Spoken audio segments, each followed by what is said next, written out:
Hello and welcome to Time with Pastor Otabil, our interactive discussion program that throws the light of Scripture on the salient issues of life. My name is Albert Okran, welcoming you on behalf of Dr. and Mrs. Otabil. In the past couple of weeks, we've looked at the African church, and it's getting very interesting as we go. And I am honored to welcome, leading the discussion today, Pastor Mensa Otabil. Pastor Otabil, thank you so much for these interactions. Thank you. There is great expectation for today's topic. All right, we'll see how it goes. Let me welcome Pastor Eric Hermeku of ICGC Open Heavens. Pastor Eric, good to see you. Thank you very much, Reverend Albert. And then Pastor Priscilla Nana Nketia, ICGC Eagles Temple. Pastor Priscilla, good to see you. Thank you, Pastor Albert. Wonderful.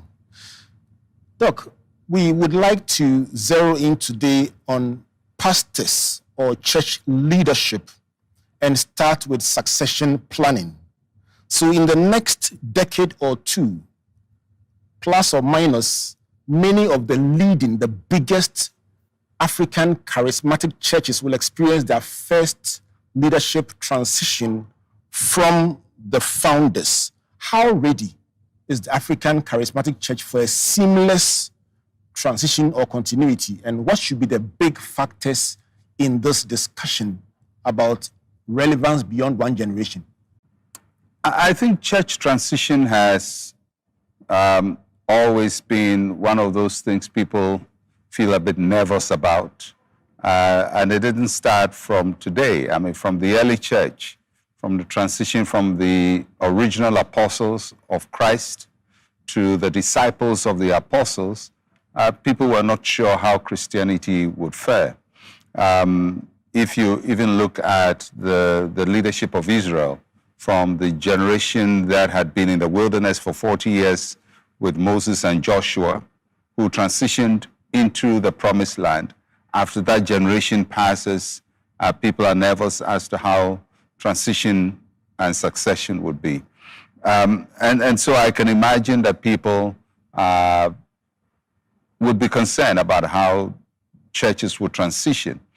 This is the first time for most people to, in their lifetime, see a formation of a church. Most times, churches will be in existence before you are born. And so we didn't see the days of Wesley, of Luther, of Calvin, of course, not of some of the earlier church leaders. So we just can't figure out how these very prominent characters would transition their churches. I think they will do well. I think that, as has been with the nature of the church, it will go through and it will come out well. You think we are ready? Well, ready or not, it will happen and it will work out.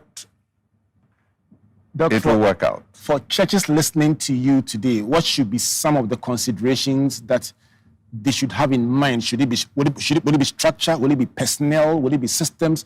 What should be the big considerations? Will it be timing? I think really it is how quickly a church is ready to move from a person to an institution and when it should take place.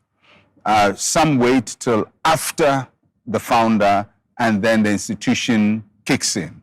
And some, whilst the founder is there, the concept of transition from personal decision-making to a systemic decision-making. That means that you have groups in the church that take over some of the responsibilities that are normally handled by just one person and his preferences or her preferences. So I think it's important that the process of transiting from a person to an institution starts intentionally and deliberately.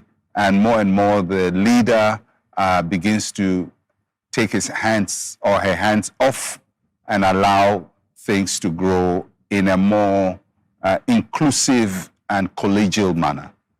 I like the word deliberate. It seems to be a very important word in this discussion. Yes, it is.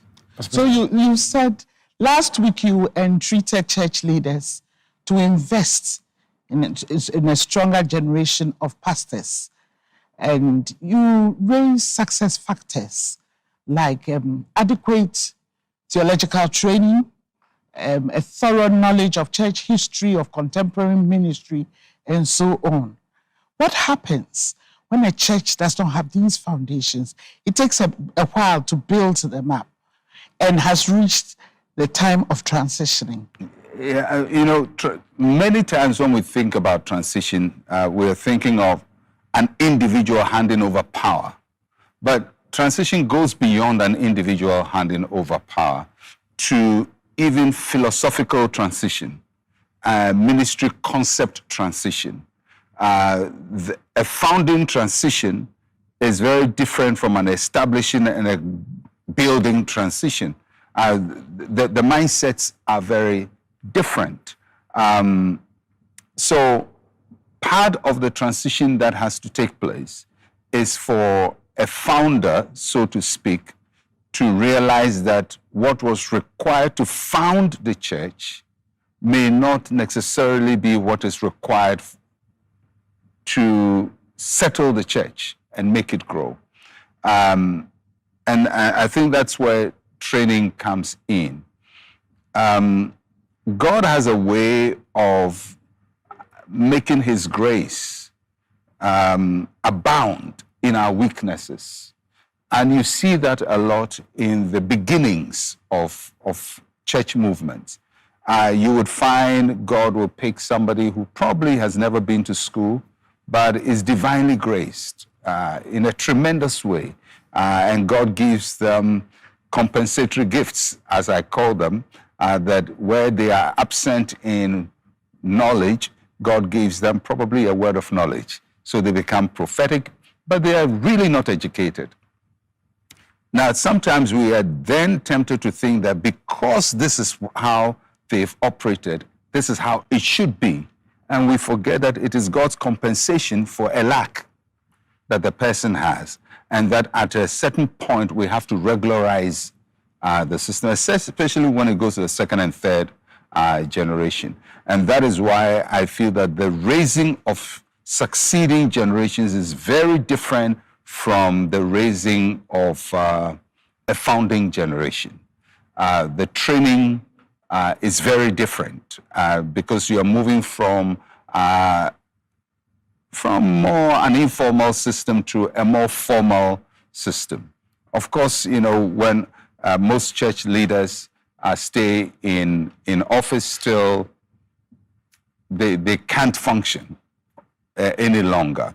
And the people are okay with it because he's the one they know and they still want him to be there forever. But the next generation is not going to have the same luxury. They would have term limits and they'll be voted in power or voted out of power and so on. So we have to then shift the mindset to preparing people for that level of transition. Doc, in biblical times and contemporary times, we have seen example of successful transitions where leaders and pastors transfer to their children. We have had the success of Aaron to Eliza, and in contemporary times, John Austin to Joel Austin. But in the case of Samuel and also Eli, their children didn't do very well. So if they are going to be transition for pastors to their children, how do they groom their children, and what does it take for them to get it right? It's a very dicey situation because sometimes we compare wrongly. Because the priesthood of the Old Testament was hereditary. There was the Levitical tribe and then the priesthood family, the Aaronic family. So if you were in that family, you were going to be a priest under the Old Testament, and you'll be trained that way. And we have to also understand that much of the transitions at that time were all based on the system of apprenticeship. So a son apprentices the father and takes on his trade. And it didn't only happen in the sacred order. It happened in everything else, in carpentry. The son will take over the father as a carpenter, the fisherman's son will take over, because there was a certain predictability that you didn't change your profession. So if you were a carpenter, it's carpenter transgenerationally. If you're a fisherman, fisherman transgenerationally, and so on. But so we cannot lift that system into today. First, from the New Testamental concept, where the priesthood is no longer hereditary. And it's not one that is passed on from a parent to the child. So to use the Old Testament system, I think would be a misjudging of the situation. But the question we should then ask is it possible for biological children to be in a succession plan for an organization? All things are possible. I don't like predictability that it should be. But when we say it's possible, it means that it's in the scheme of things, it can be one of the factors that can be looked at. We should also be able to understand the mindset of the church, especially from the one person or one local church arrangement and a denomination. They're two different things. So you cited the example of Joel Osteen. That's one church. But if his father had 100 churches, that would be a totally different arrangement from what would have persisted if he had only one church. Doc, you open a very, very interesting dynamic with this break separating a local church from a denomination. Help us to appreciate the difference in the dynamic and how it will play out in terms of the quality of person or the level of preparation required for leadership in that kind of dynamic. You see, the charismatic church, and that's one of the things I would want to really look at, historically developed from various church activities that took place in the 1940s in the United States, where individuals came out from denominations and founded individual ministries. That was when people would put their name on their ministry. So you have Oral Roberts ministry, Catherine Kuhlman ministry. So the whole organization was built on the gifting of one person. And everybody in the organization serves that one person, because that is the only gift that is in operation and it's in manifestation. So we had these, whether it's Maurice Sorilo or it was just one person and his ministry. It's a very, very narrow organizational system. It doesn't have the capacity to bring in others, because if you had one person who is an evangelist and you have 10 now, so whose ministry is it going to be? So it is a system that is very linear and only works in a very narrow, constrained system. Unfortunately, that system that regulated ministries, whether it's an evangelistic ministry or a healing ministry, now transitioned into a church. And one of the things about a church, even a local church, it's a bigger organization than a one ministry. Then in a church, you have multiple pastors. At that point, the system that regulates a ministry doesn't work in the church because different stakeholders have come in. All right. But it's still an easier thing because it's one church. So you may have one senior pastor, 3, 4 associate pastors, and its transition is very, very different. But when it transitions into a denomination where you have then about 100, 200, 300 pastors, and to think that only one person's ministry is important, you are actually working philosophically with a ministry system that has been conditioned for only a ministry, but not for a church. And what I see is a lot of churches are still running this system. I call it a juvenile system. It's a childhood system of organization of spiritual ministries. It happened years ago for people to just run one ministry. It is not suited for a denomination, and neither is it suited even for a local church. Once you make it work that way, you're going to have friction, and that's why the charismatics unfortunately have so much breakaways, because the system they are operating philosophically only accommodates one person. So, Doc, while it may not have the name, the one person's name on it, you're saying that it may have a neutral name, but it has all the elements. Yeah, it may be called International Central Gospel Church or International Transcontinental Church, but philosophically and structurally, it is a one-person ministry. Decision-making is centralized in one person, his or her preferences. That's always what happens. Whereas if you want to build a church, then you have to broaden the base so that other people find their space to operate within that church. I think the distinction you are drawing is very critical, where we are just looking at a personality, and then we are looking at a church. That's a denomination, many branches. It brings me to a question George Abedu is asking from La. He says he knows that you're a generational thinker and have a succession plan for ICGC. So can you share with us how ICGC will look like in your absence? I mean, nobody knows what anything would look like in their absence.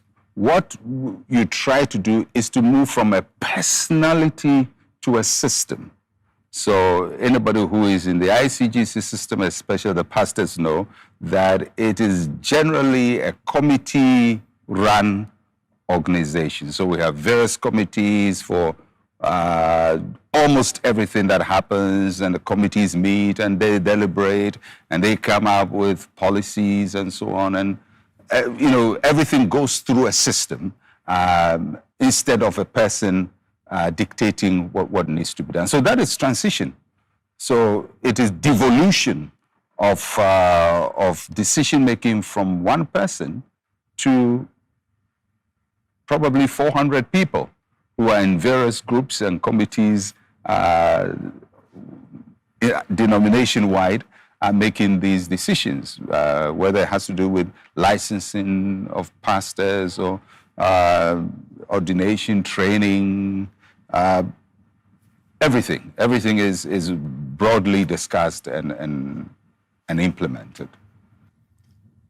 Right. So this is time with Pastor Otabil. We're having a discussion about the African church, and we are looking at succession planning. We'll go for a brief break. When we come back, we will shift our attention to the very beginnings, the calling of pastors, selection of pastors. If you have a pastor friend, somebody you love and appreciate, who's not listening to this broadcast, find them somewhere, text them, WhatsApp them, or invite your friends and loved ones to join us in this important discussion. Please don't go away.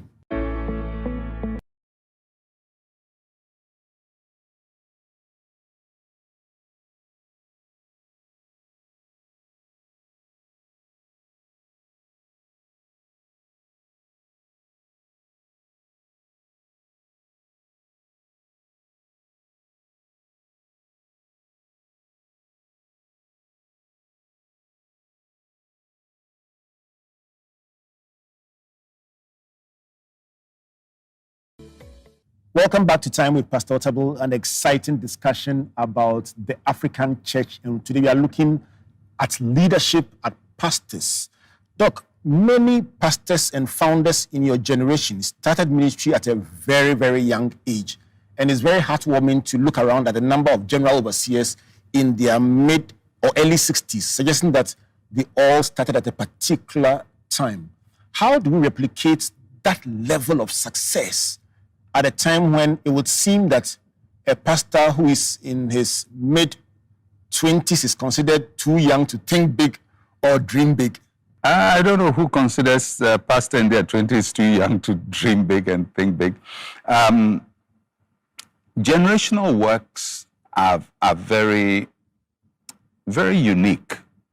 For example, if you look at the independence struggle for Ghana, And as I said, I always try to look at the bigger picture. And for Africa, if you look at the ages of the people who were in the struggle, some of the leaders were in their 30s, fighting for their nations to be free. If you look at the civil rights movement, for example, Martin Luther King started at 26 years. And currently, a 26-year African-American would struggle to become such a major national leader. But in a space of emptiness where there is nothing, and nothing has occurred, a young person, even 23, 21, can become a major world leader or major thought leader, major influencer. But after systems have been built, then the process of climbing to the top becomes a bit longer. And that is what it is. When there were no churches like ours, a 23-year-old, 22-year-old could start.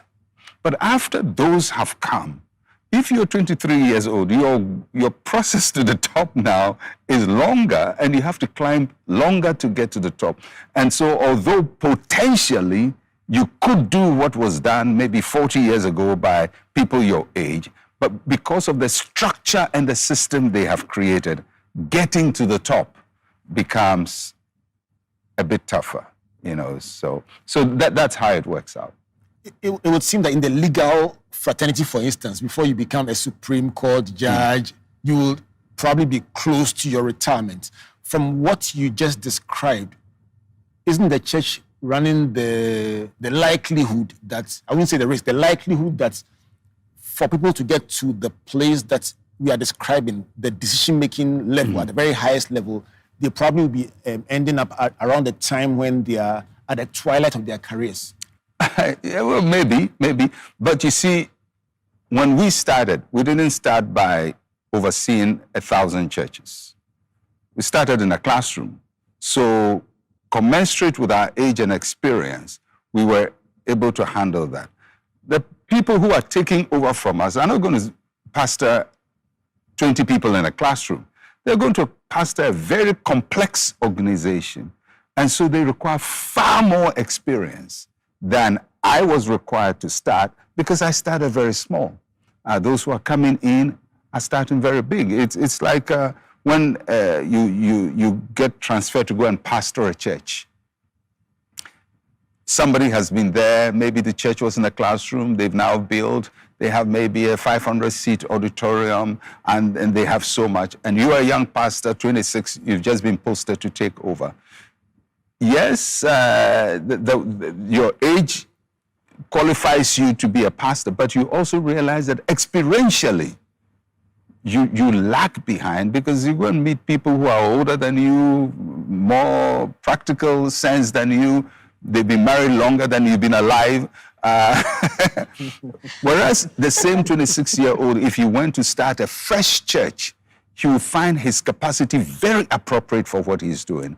If he's taken over an already established church, so much will be required from him. And he has to note that he's taken over something way bigger than his capacity at that time. Very interesting, Doc. Yeah, it seems as if young people will have to learn a lot also about the sacrifices that leaders ahead of them have made. That is part of it. But you see, the knowledge I have now in running ICGC, if somebody is taking over from, must have the knowledge I have now. Now, let's say I took 40 years to acquire my knowledge now. That person has to find the shortest possible way to get this knowledge and be able to run as complex an organization as I'm running now. And that is why you have to, and one way to shorten the learning curve is to formalize the learning. So if he's going to do, let's say somebody starts and seminary training at age 18, goes to do 6 years, gets his master's degree. That takes him to about 24, 25. He does another 5 years, gets a PhD, he's 30. By that time, theologically, conceptually, he's acquired a lot more to be able to lead even from a theological point of view. Whereas I had to take so long to get it, he can take a far shorter time to get it. It looks as if the first generation charismatic leaders sacrificed formal education to be able to respond to the call. And then you have young people who want to abandon the education because they have fire in their bones. Because people see leading a church only from a singular point of view, preaching. But about 90% or more of what I do is not preaching. So you're dealing with all kinds of stuff. So if you see preaching only as the work of the pastor, then you would miss it. You probably about 5% of his job is preaching, but the rest of it is very, very management, administration, overseeing. I mean, so many activities that require a vast breadth of knowledge. Right. When Prophet Samuel was sent by God to go and anoint David, he nearly made a mistake. So what are the attributes, skills, and competencies that a young pastor should have, or a leader should have to be able to identify somebody coming up, and what are the warning signs that must be avoided? It's always difficult. I mean, Samuel was held by God, otherwise he was going to choose the wrong person. So that tells you that the first impulse at whom you think has potential could actually be very wrong. Usually people prove themselves. You could identify potential, but you have to then put the potential in the fire. That means if I think you have potential, I have to help you to grow the potential by putting you in a system where you have to use the potential. So I don't protect the potential, I have to challenge the potential. And then you would know what the material the person is made out of. Because if you think something is gold, how do you prove it's gold? You put it in fire. If it comes out better, you know it's gold. If it burns, it wasn't gold. So part of the job of every leader is to look for talent. But you don't look for talent just to raise it. You look for talent and challenge it. And it is in that challenge that you see who has the real stuff and who doesn't have it. That means that it's very advisable that as young pastors, we must be ready to start from where we are than to aspire for huge spaces and all that. Because like you said, you started very small and you grew with it. And the tendency now is that people want to start ministry, but they want to have it very big in a short time. Ambition is good. We must encourage ambition. But ambition doesn't get anything done. You have to go through the fire to get it done. So I like it when people say they're going to do great things and God has called them and they're going to do mighty things. There has to be a dreamer. But that by itself is not going to make them do great things. They have to get used to the idea that they'll go through the rough and tumble of life. And sometimes, people think they can do great things, and then you put them in a situation and their mind changes. We see it all the time when people come up from Bible college and they're very fired up. Pastor Priscilla was head of our Bible college for a while, and they're very fired. And you put them into a situation to go and start a church somewhere, and they understand that motivating yourself in a classroom is very different from making sure that the goats and the chickens don't come into your church meeting room whilst you're meeting in that small classroom, and that you stand at the door to welcome everybody, and you go to clean up your place, your church room, and do all this hard work that you probably didn't associate with the work of a pastor. But you find out that when you start, you become the chief laborer in the church. You do everything in order to build the church and make it work. Doc, you described the word fire, the grooming process that a senior puts a younger person through. How do you reconcile the fact that you love the person and yet you are putting them through what you describe as fire? And I'm sure that from the young person's perspective, it will almost seem like they are being punished or they are even disliked when they are going through that process. I suspect so. It happens in every profession. It happens everywhere. It happens even with parenting. When you want your children to get good grades, you take them through fire. They learn, and you give them assignments, and you give them discipline, and you shut the TV off, and they're crying and think you hate them. But one day, hopefully, when they are about 40 years, they will say, thank you for shutting the TV off and making me run. And it's the same thing with when you're raising a leader. You're not doing it to damage the person. But if you truly believe potential, then you will not shy challenging the person. And if you really believe that you have the potential, then you have to face the fire and come out as pure gold. Because the end, you must come out as pure gold. Doc, so based on what you just described, you mentioned Samuel. He went through the fire under Eli.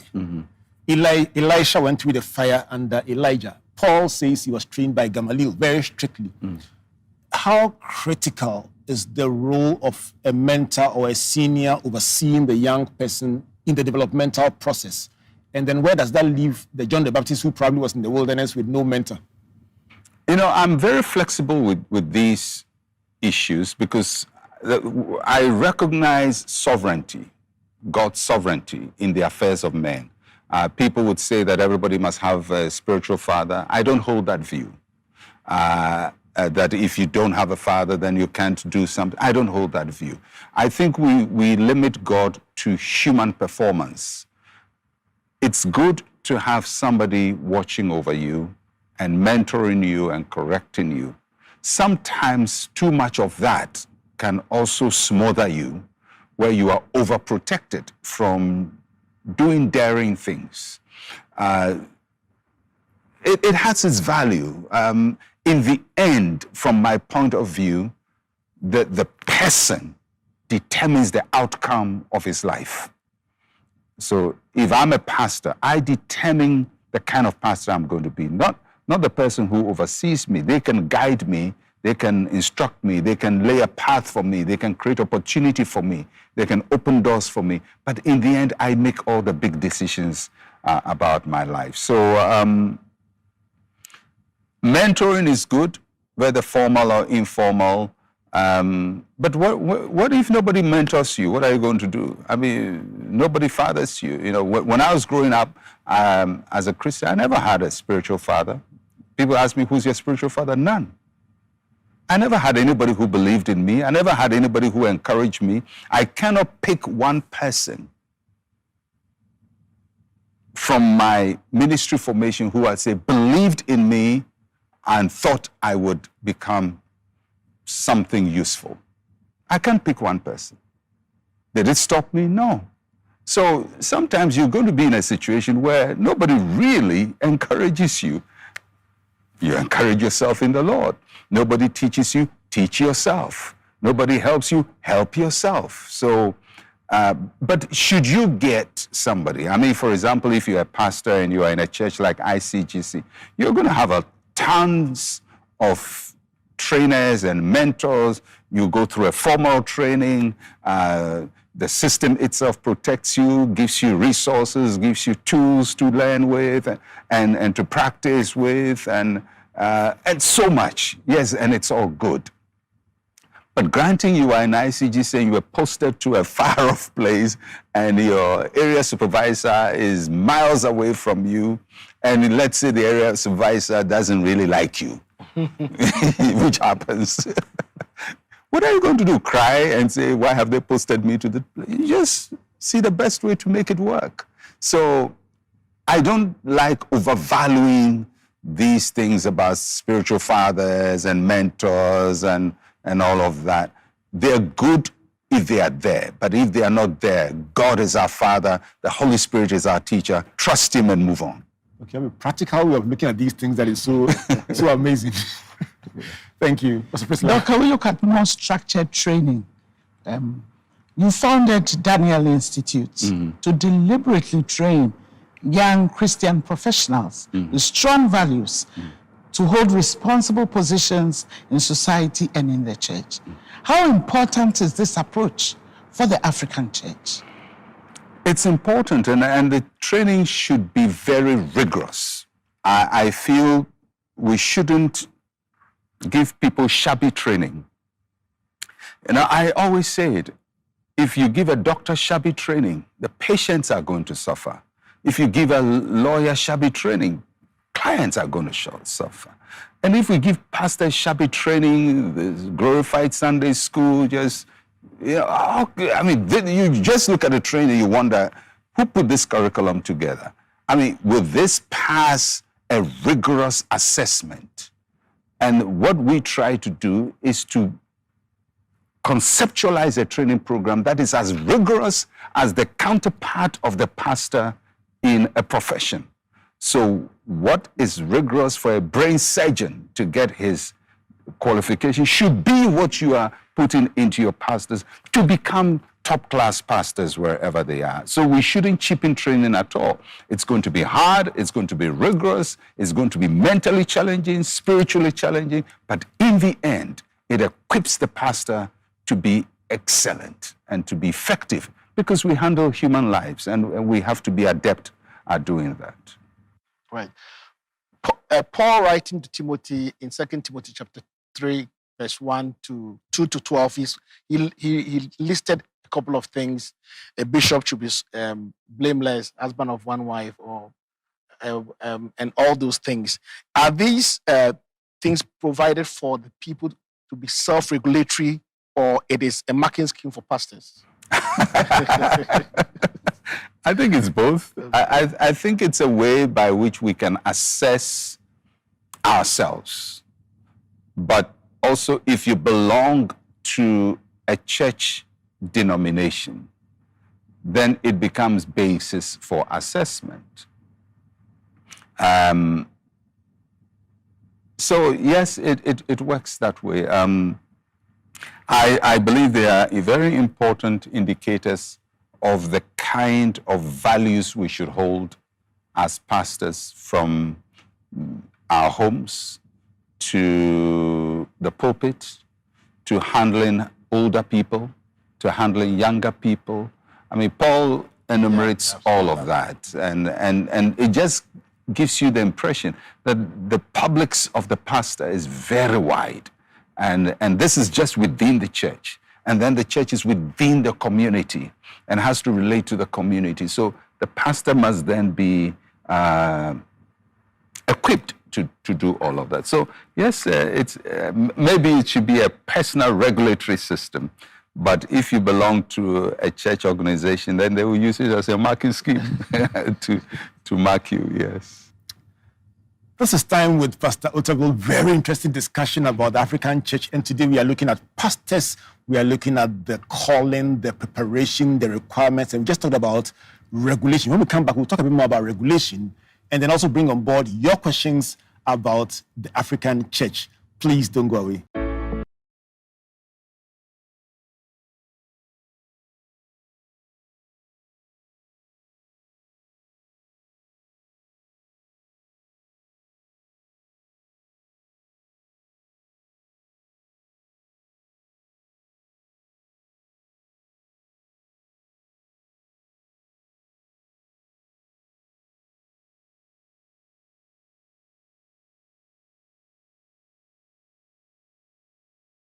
Welcome back to Time with Pastor Otabil, an enthralling discussion about the African church. Pastor Otabil, before we went for the break, at a point you made a very interesting illustration that the requirements for the pastor's contemporary in, let's say, brain surgery must be superimposed on the curriculum of the pastor. Many of these professions have regulatory bodies that govern their actions and sanction errant members. Would you subscribe to the idea of some kind of regulation for pastoral behavior? Most of these organizations or professions will have internal self-regulatory programs, whether it's architects or journalists or some other profession. And I think pastors need that. And they do have that for those who are in larger organizations. So if somebody is a pastor in ICGC, for example, or Assemblies of God or Church of Pentecost, they will be regulated. And there are rules that they abide by. And most churches do pastoral assessment of their pastors every year. And they talk through all the problems and observations and areas of improvement. And of course, if something is done that is ethically wrong within the fraternity, it will be brought to the attention of the person. So in individual denominations, I'm sure if in the Methodist Church, Presbyterian Church, these things will go on. But church-wide, as trans-denominational, there's nothing like that. Because, you know, it's different organizations and the expectations are a little different from each other. I think that the challenge sometimes happens when, especially in a media-driven ministry environment, you watch a pastor who may not be necessarily under any denominational authority do things that you will say cross the line or cross the boundary, and people ask who's checking, who's holding them accountable, and that seems to be the challenge with you. Yeah, I mean, yes, I'm sure if there's a freelance journalist, nobody will regulate him if he doesn't belong to an association. I mean, some professions require regulated by law. I don't think that the work of the clergy should be regulated by law, but they should be regulated internally by their denominations. I think that we probably also have to look at selection of leaders. When we look in the scripture, the methods vary. What is the New Testament position on leadership selection? Is it by voting? Is it by lots? Is it by consensus?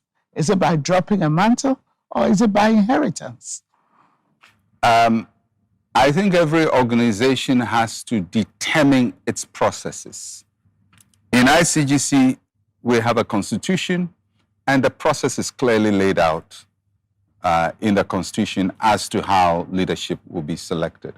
That may not be how another church will select leaders. So it has to be clarified. I mean, I think it's important as an organization grows that we don't leave shady areas. You know, there should be clarity.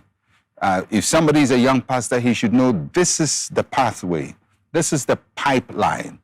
If I follow this path, I will get there. You know, there should be predictability. It shouldn't be the favor of a person to make you or unmake you. It should be the merit you show in your work that gets you there. So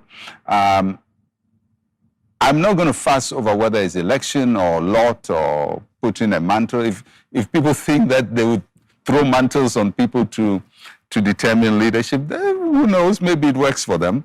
It wouldn't work for me. I think that it has to be merit. Many admire your partnership with Lady Joy. You've always said that she's a pillar in your ministry. What is the ideal of a pastor's spouse in the church? Well, I mean, primarily she's my wife, but beyond that, she's in the ICGC hierarchy. She doesn't have an official role. She has, that means the governmental role, but she has responsibilities for organizing events, and she is a phenomenal organizer.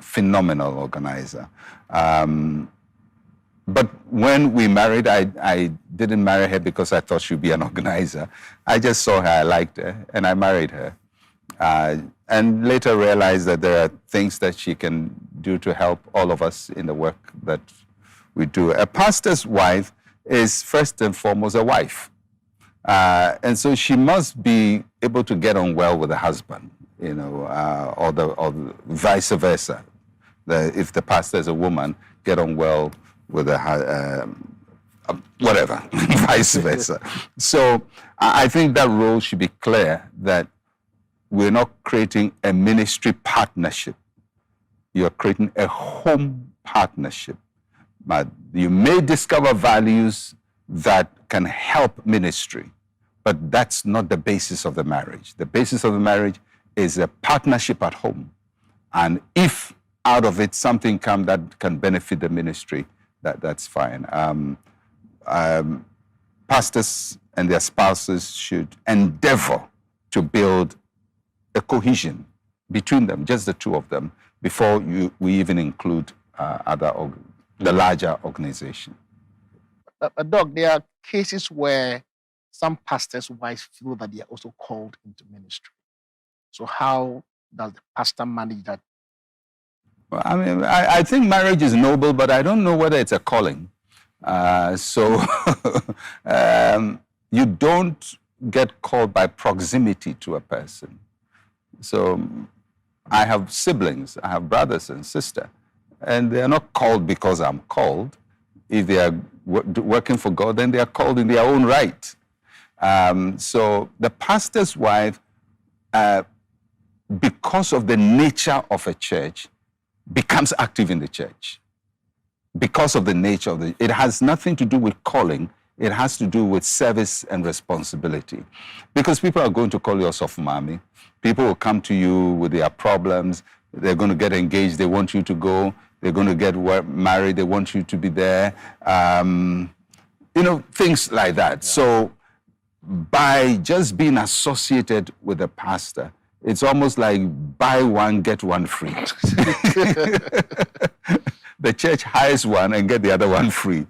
So the pastor's wife traditionally then plays some roles. Not everybody is suited to those roles, and they can define their role as they understand themselves better. But they are drafted more or less into the ministry. This is Time with Pastor Otabil, a very, very insightful discussion about the African church. Let's go now to the box and bring out the questions you've been sending to Pastor Otabil, and there are so many of them. Let's start with Kweku Adebri from Osu, who says, reference symbolic acts. How does Pastor Otabil explain the breaking of the bread and giving thanks in administering Holy Communion? How different is that from putting a bit of the meal on the ground in the African culture, as you explained earlier? Aren't we also picking the culture of the Israelites at the time of Jesus? That's Kweku's question. Well, Christianity is about Christ. And Christ says, do this in remembrance of me, so we do it. I mean, we follow the tradition of Christ. And if Christ says something, we do it. That is it. But our primary leader is Christ. And where his will conflicts with others, we choose Christ. Charles McCarthy, he says, concerning Sunday schools, please, don't you think we have to move from telling stories to teach some biblical doctrine to build our children for a future takeover? I mean, there's value in that, but the way of teaching children is very different from the way of teaching adults. And you teach children primarily with stories, and out of the stories you weave lessons. You can't go and teach them hard information. That's why their books have a lot of pictures. And that's why they watch a lot of cartoon, because you break down their lessons in an age-appropriate way for them to learn. So it depends on the age that the person is talking about. But I think telling children stories and getting them to understand the lessons in the story is age-appropriate for them. I think he's looking at the content being geared towards preparing them. Well, people will become effective at the right age. I mean, you don't say because somebody is going to go to the university to start teaching him university when he's a child. You teach him A, B, C, D. A is for apple, B is for ball. And then over time, they use those same tools to get to that level. So we shouldn't push it too much. Let kids be kids. Let's not force our kids to be adults too quickly. Right. Daniel Kweku, that thing from London says that Dr. Mensa Otabil, please address the issue of curses when there's a breakaway. When there's a breakaway, somebody leaves a church, and what happens? Maybe the senior pastor or the rains curses. That's what I think. Okay. First of all, I've never cursed anybody. I know that. Under any circumstance. So that's all I can say. I don't get it. I mean, if somebody has left, let them go and move on. And hopefully wish that they do well. And if they don't do well, that they will find their way back and be nurtured. Prince Ramsey says, Pastor Otabil, can you kindly share with us your biggest successes, failures, or regrets in ministry, and some advice for younger pastors based on that? That's about 3 programs in all. I don't really know what my successes are. I don't really group things in that way in my mind. What I try to do is just do what I must do and not look back. So generally, as a person, I'm not fixated on myself or on what I do or what people consider my success. It's not in my radar at all. I'm constantly thinking of what must I do now? What's the next thing I must do? So that's how I see it. So that's my worldview. But I think viewers would want you to share a bit of your regrets and maybe some challenges you encountered along the way. I don't really look at life that way. I don't look at life in challenges. I just face whatever comes my way and move on. So I don't have these melodramatic, this is a hard thing and it came and I almost died. Nothing gets me to that point. I just move on. But that's something to learn from. Okay. All right. So that maybe we can have a program to look at that. But I think you need strong mental focus in life and stop being easily ruffled by what happens around you. Because life will give you ruffles. That's what the planet is for. It's to give you tough times, but you have to overcome them. All right, Kofi Asare from Dasma said that, which is your preferred theology, a Calvinist or an Arminian? Jesus Christ. I like that. Jesus Christ. I think we could discuss those finer points another time, but I appreciate Calvinist positions in a lot of ways. All right. Pastor President, let me give you the last question for today. Okay. So Edmond Agbesi from Sugarcopy says, Dr. Otabil, how can the African churches be cleansed from these idol-associated acts? I want to read it so I don't miss one. Okay. Very interesting.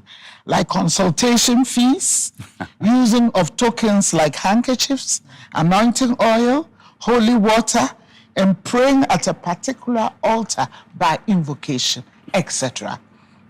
We must go back to Jesus. Trust in his name. Follow him. Follow his teachings. And do the best to make Christ manifest in our lives. I appreciate why people do that. I understand, because they're trying to connect people to what they are familiar with. And they know that if you give the African nothing, then they can't exercise faith. So you have to give them something, a token to believe in. But that also keeps them at a very rudimentary level of their spirituality, and they never grow. So we have to wean people off these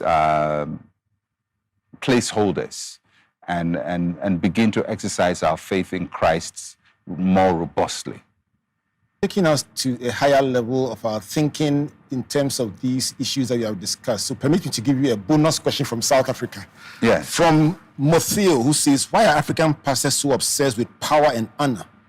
I've witnessed it time and time again where there's a blurred line between idolatry and honor between pastors and their congregations. Dr. Pt.3, please. I don't know whether it's African pastors.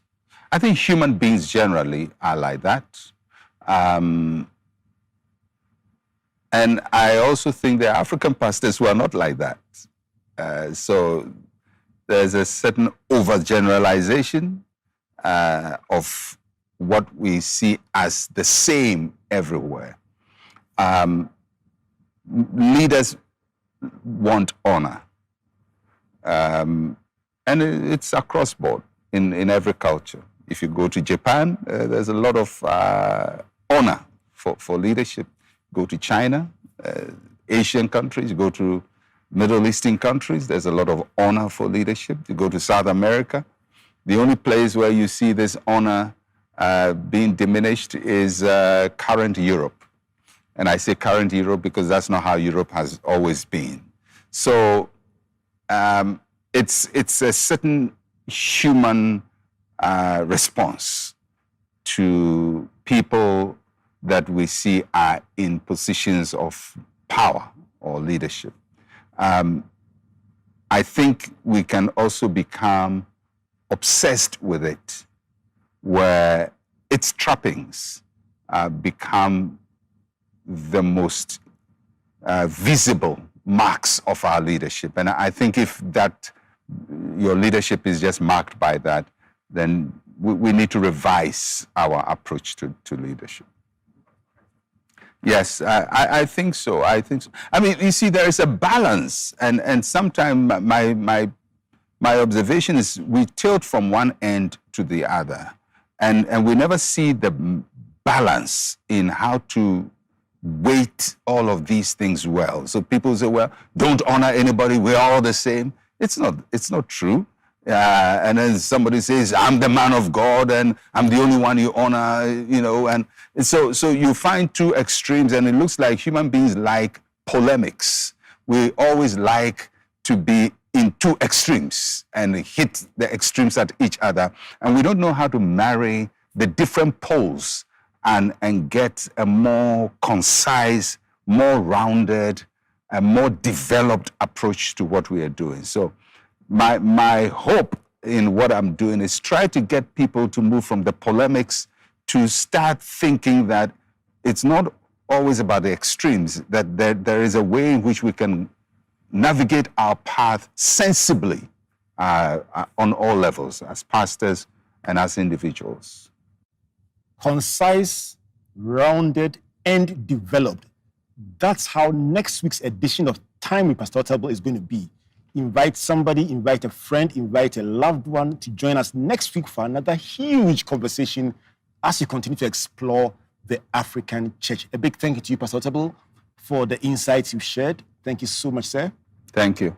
Thank you, Pastor Eric. It's been awesome. Very, very insightful. Absolutely amazing. Very insightful. Pastor Priscilla, Thank you so much. we've enjoyed ourselves, haven't we? Yes, it's always a learning experience for me. Doc, take us home with your closing thoughts. Well, you know, we've said so much. I'm a pastor myself.